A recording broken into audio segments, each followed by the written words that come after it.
मुलं काय म्हणतात तेही सांगतो. हे इथे लिहिलेलं आहे तेच सांगायला म्हणून मुलं हसतात.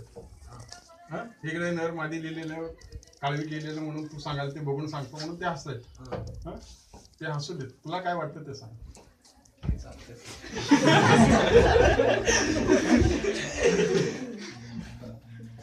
हरिण पाहिले का?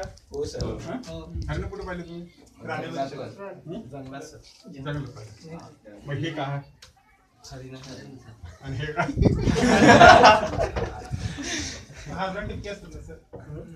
तर हरणांची जात आहे. हरणांचे प्रकार आहेत.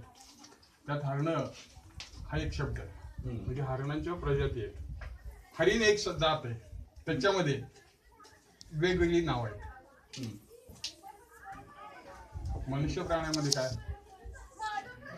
मनुष्य प्राण्यामध्ये काय सांगता येतं का? मनुष्य प्राणी आहेत. मग हे काय नर आणि मादी लिहिलं आम्ही. मनुष्य प्राण्यामध्ये काय लिहायचं? तसं हे काळवीट प्रजातीमध्ये काळवीट नर, काळवीट मादी. लक्षात ठेवा. काळवीट नर, काळवीट मादी. हरिण नाही. स्पष्टीकरण तुम्हाला मुद्दाम सांगायचं आहे, कारण का आताच मी म्हटलं तेच झालं. बाकीच्या लोकांचं विद्यार्थ्यांचं हसणं तिथे लिहिलं म्हणून ते सांगतो, म्हणून हसत ते. पण असं नाही. काळवीट नर, काळवीट मादी. हरिण नाही. हरिण नाही. ह्याच्यामध्ये शिंग असतात नराला.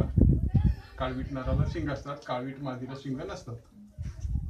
तू सांगितलं पण सांगू की नको म्हणत सांगायला, कारण ते हसायला लागले म्हणून. असू दे. हसणाऱ्यांना हसाच म्हणायचं अगदी. हे काळवीट नर, काळवीट मादी.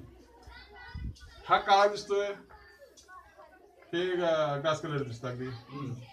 हे कावर दिसत असेल? काळवीट मादी. माणसांचं वय वाढत चालल्यावर माणसाचा रंग बदलतो का नाही?